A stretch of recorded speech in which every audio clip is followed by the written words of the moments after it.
Appliquer une rotation à une figure consiste à la faire tourner autour d'un point appelé le centre de rotation dans un sens donné, soit dans le sens des aiguilles d'une montre qu'on appelle horaire, soit dans le sens inverse des aiguilles d'une montre qu'on appelle anti-horaire. Et tout ceci selon un angle donné qu'on exprime en degrés. Dans cet exemple, si le point C' est l'image du point C par une rotation de centre O, alors l'image du centre O est lui-même, il ne bouge pas. On dit qu'il est invariant. Et puisque les points C et C' tournent autour du point O, alors ils appartiennent au même cercle de centre O. Dans ce cas, la longueur OC est égale à la longueur OC'. Et dans le cas particulier où on fait une rotation de 180 degrés, qui permet de faire un demi-tour, on parle alors de symétrie centrale, que tu as déjà étudié les années précédentes. Voyons maintenant comment construire l'image d'une figure par une rotation avec un exemple. Je veux construire l'image du triangle ABC par la rotation de centre C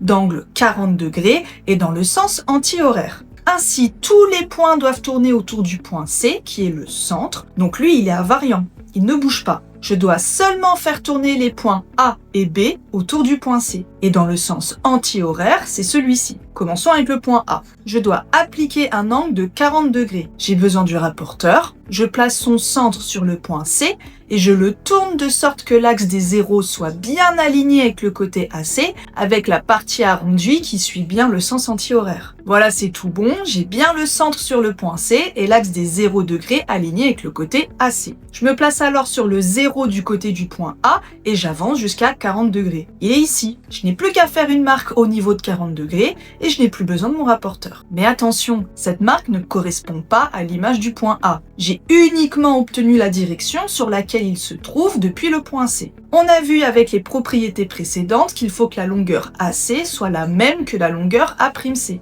Tu peux utiliser la règle ou le compas pour reporter cette longueur. Et voici le point A' qui est l'image du point A par la rotation de centre C d'angle 40 degrés dans le sens anti-horaire. Passons maintenant au point B. Je place le rapporteur centré sur le point C avec l'axe des 0 degrés aligné avec le côté BC et l'arrondi dans le sens anti-horaire. Je commence sur le 0 qui est du côté du point B et j'avance de 40 degrés. C'est ici, je fais une petite marque et je n'ai plus besoin du rapporteur. Mais attention encore, ceci n'est pas le point B'.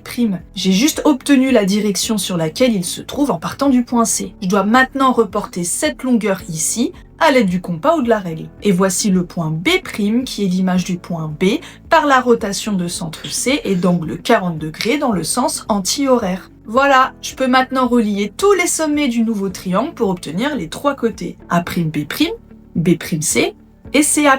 Et voilà, tu remarques que les deux triangles se superposent légèrement. Ça ne doit pas te perturber. En comparant les deux triangles, tu remarques aussi que la rotation conserve les longueurs. Par exemple, la longueur du côté A'C est la même que la longueur AC. On ne peut pas le voir dans cet exemple, mais la rotation conserve également l'alignement et le parallélisme. Par exemple, l'image d'un carré reste un carré. La rotation conserve également les mesures d'angle. Par exemple, l'angle B'A'C est égal à l'angle BAC. Et enfin, la rotation conserve les aires. Donc la surface du triangle B'A'C est égale à la surface du triangle BAC. Tout ceci est logique car le triangle ne se déforme pas en tournant. On dit alors qu'une figure et son image sont superposables.